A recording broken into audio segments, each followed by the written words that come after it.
Mike, getting these games done and dusted nice and early. Third successive game you scored 3 in the first half. Yeah. For home game, obviously. Yeah. No, the boys were brilliant in the first half, especially. I think the effort, the energy that they left out there was incredible. It was monumental.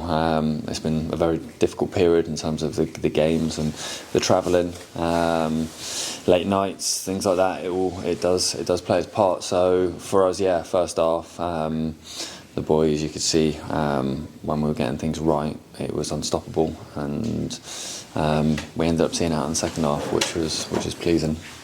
And Matt Dennis, he skewed that one wide early on, and sometimes maybe for a young player it can play on his mind, but thankfully very quickly was able to get another chance, but also showed a bit of mettle to put it away. Yeah, no, perfect. I think always trying to explain to the boys, especially the young lads, I want them to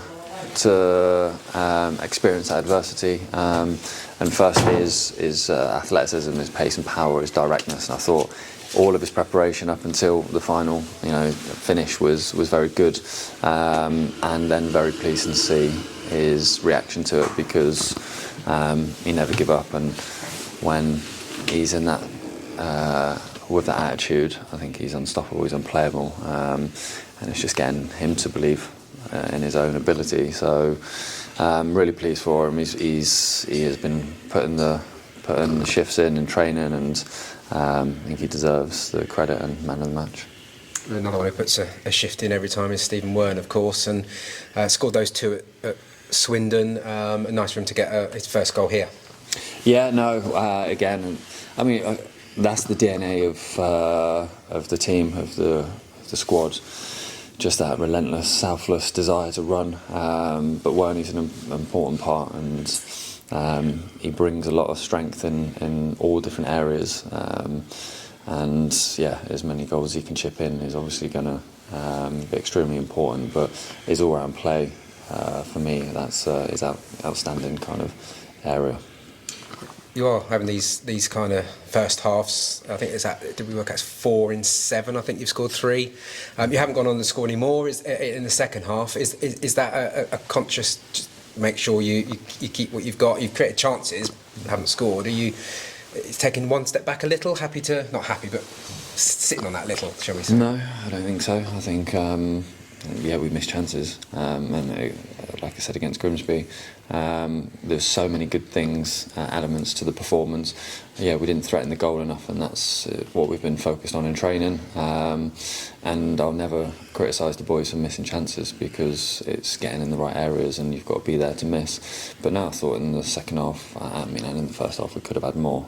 For me, my only criticism is in terms of just the basics of throw-ins against, of just being so switched on and aroused. We contain them in the area, and we understand how important that is. And I think a few times we kind of let our concentration drop a little bit, and something came out of nothing, and they get a free kick and they get an opportunity to swing it in the box, and we can nullify it at source, really. But it's a work in progress, and again, I can't be more proud of the boys. The shift they put on, that's what we're asking the boys to do. And it's always at any time, but this time of the season, to get essentially one over on a rival, a promotion rival, go above them in the league, just especially after Tuesday, psychologically, that must be good. Yeah, I think it's the mindset that we for us now. The whole debrief was just about the next game, how big the next game is, and everything we do now, every action has got to stack in a focused desire to, we know how big the game is, and we've got 7 cup finals left, but ultimately it's a very, very difficult one on Saturday. So really pleasing to get the result, more pleasing to get the performance, still areas that we can improve on, like always, and extremely proud of the boys. Dan Kemp took a knock, I think, to his shoulder, possibly, right at the end? Yeah, he's just been assessed now. I went over and seen him, it knocked him sick a little bit, so fingers crossed everything's okay. Hopefully it's just kind of a little bang and caught a nerve, but it will be assessed and we'll see how he is. Thank you. Came close to a hat-trick, didn't he, Matt? There was a couple of chances in that second half. Yeah, no, I I thought it was going to come for him. I thought he really deserved it. His endeavour, his persistence. But ask him yourself. All I talk to him about is working hard, just running, just run. That's all I want. I know how much quality he holds, and when he gets the chances, he'll score goals. Looked a little bit disappointed to be coming off, not with the hat-trick as well, didn't he, at the end? Of course, yeah, and I think we've got players that sat on the bench that didn't even get on the pitch today, that are disappointed, and they deserve to get minutes and get on the pitch and be in and around it, but that is the hard part, and it's easy to try and talk about the cliches in terms of we want a selfless group who are just in it for the betterment of the whole and not just an individual, but it's harder said than done. So a lot of credit has to go to the boys that aren't getting on the field because it's not easy. No penalty saves today, but Michael Kelly made a handful of some really great stops as well. He did, yeah, really important saves as well, and I thought his distribution was good. So yeah, for me, huge positive, and from front to back, they deserve a lot of credit.